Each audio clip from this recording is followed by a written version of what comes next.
In this video, I'll show you how to connect Claude Desktop to any application. Imagine speaking to your apps and having Claude perform actions just through conversation. I'll be building an MCP server from scratch using DataButton's AI-powered coding platform. I can already hear you asking, but what if I'm not technical? Absolutely no worries, because we're simply creating a bridge for Claude to work with all your favorite apps. You can customize this however you want, even if you don't know how to code. So let's dive into this. All right, so if we're speaking with Claude regularly, like right inside of here, we are limited to the context that it has. For example, if I want to come to Claude and say, do some YouTube research for me, it doesn't have access to YouTube in order to actually search this. Think of it like this. It has no knowledge on the content inside of YouTube. Along with that, if I wanted to send an email for me or pull information from an email thread, it also does not have access to that as well. Well, in this video, I'm going to show you how you can give Claude access to both YouTube and your email in order for it to work across your daily workflow. And again, this could get super customized to any of the apps that you use, but this is just what I'm going to be building in this video. All right, so DataButton is a platform that allows you to code apps with AI even if you have no technical background. You might have seen me build some pretty cool applications in some of my previous videos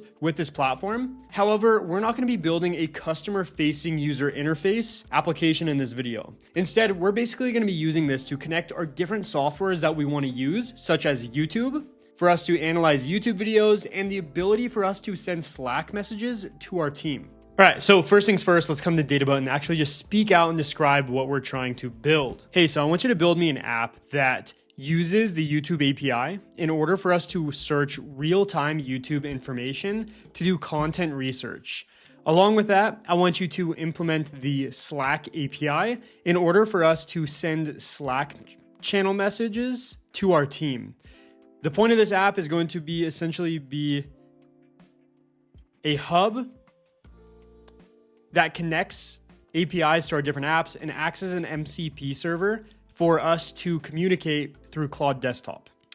All right, here we go. Also, that thing that I just used right there is called Aqua Voice. It allows you to basically touch a key on your keyboard and speak to your computer, and automatically pastes text into the user interface. It saves me so much time. I absolutely love it. So that's a quick tip for you. Next, I'm just going to click skip on all of this because we're not going to add any of these integrations or anything. We're simply just going to connect our APIs so we could access this inside of our Claude Desktop app right here. All right, so here we go. DataButton actually gives us a flow or a to-do list for us to actually go through and build our app. So I'm just going to go through each of these tasks, identify which of these are necessary, and then we'll go from there. All right, first of all, let's implement the YouTube API integration. So this will essentially allow us to use YouTube and search across YouTube, which is obviously what we're trying to build here. And then from there, we'll work on building out the Slack integration so we could then send channel messages to Slack. So it's asking me for my API key, so I'm just going to paste it there. All right, so it looks like our API has been implemented, so we can mark this as done. If I want to check this, I can actually come into our app, come to preview, and then check YouTube or check APIs, and this YouTube API section has been added here. So it will get YouTube search results there. So that looks good.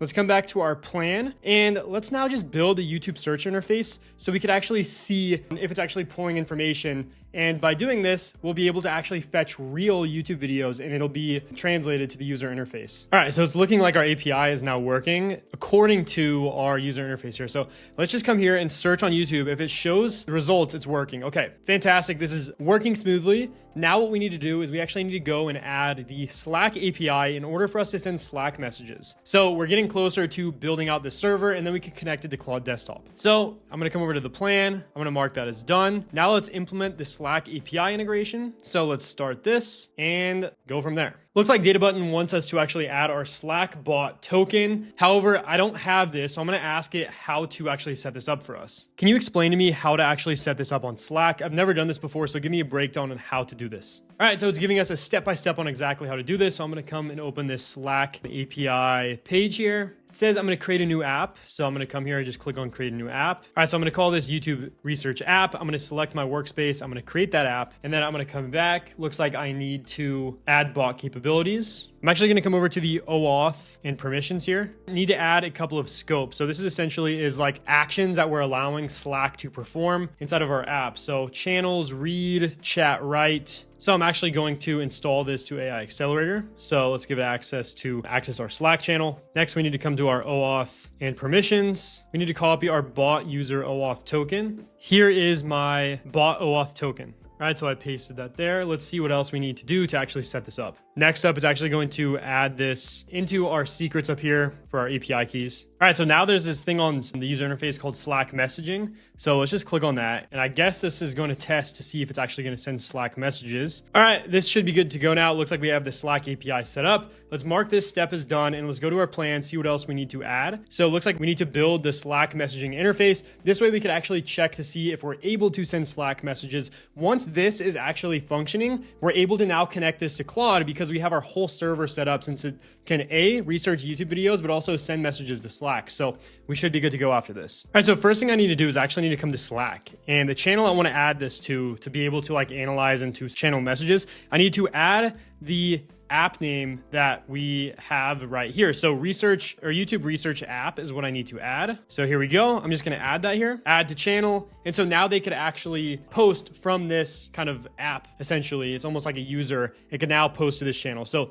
let's come back to data button and let's check to see if the Slack messages are sending. And I'm basically saying, I want you to send a joke in the blog post channel. It's going to be again using this API here in order to send it. Boom. Okay. So now it's working. Why do programmers prefer dark mode? Because light attracts bugs. Hilarious. That is absolutely hilarious. Anyways, so now this is up and running. This is all working. We have our app. It's connected to our APIs, such as pulling information from YouTube, as well as the Slack channel messages. So what we can do now is we can come up into these settings, and I'm going to come to production. And all I'm going to do is I'm going to enable MCP. So this is going to basically generate a key for us to copy. And then what I'm going to do is I'm going to copy this code snippet. I'm going to pull up my Claude desktop app. And from here, what I'm going to do is I'm going to come up to settings on my screen. So basically go to Claude, go to Claude settings. I'm going to go to developer. I'm going to click on edit config. I'm going to open up this file with whatever code editor I have. And I'm simply just going to paste that code I just got in from data button into here. And then I need to change my data button API key with this API for the MCP server. So I'm basically just going to come here, delete all of this text, paste in my text. I'm going to save this and exit out of it. And one other thing I need to do now is I actually need to deploy our app, because if the app is not deployed, it actually can't access this MCP server URL. So let's wait for this to load. And then I'm basically just going to reload Claude, and this should be working properly. All right. So inside of our Claude desktop app now, you could see a little hammer with a 6 next to it. This means that our MCP tools that we configured inside of data button are now good to go, loaded inside of Claude that we can now use. So let me just come here and ask to send a Slack message. Can you please send a joke in the Slack channel titled Notion/workspace/updates channel? All right, I'm going to send that off now. It looks like we need to allow a couple things inside of here, which is basically the tool getting access to our chat. And we should be receiving a Slack message here soon. Boom. And if I check my Slack right here, basically it says, why don't scientists trust atoms? Because they make up everything. So great. Now we got a joke in here. This basically means that we can now send messages from Claude desktop directly. Now let's ask for some YouTube research. All right, so let's actually go ahead and test out our YouTube search capabilities. Along with that, let's take the information that we find on YouTube and then send that information to Slack so our team can actually see it. I want you to do some research on what vibe coding is. Find the top videos you find on YouTube about vibe coding, and then actually send a breakdown in the Slack channel called Notion Workspace Updates. All right. And just like that, if you check this Slack channel here, you can see that we have vibe coding research overview. So it explains what is vibe coding, and it even breaks down some of the top videos about vibe coding. So this is awesome because inside of Claude, we wouldn't have had access to search on YouTube or send Slack channel messages. Now we can use this as a YouTube research assistant that can even send Slack channel messages, pull information from Slack, all that stuff. So guys, I just showed you how to custom code with data button, an MCP server that connects your apps together, that allows you to connect it to Claude desktop. And you could customize this for whatever apps you use that have an API. Data button makes it really simple to do so. So I hope you guys enjoyed this tutorial. If you guys enjoyed this, make sure to subscribe to this channel. I cover all things AI for non-techies, showing you cool use cases like this. So I hope you got some value, and I'll see you guys in the next one.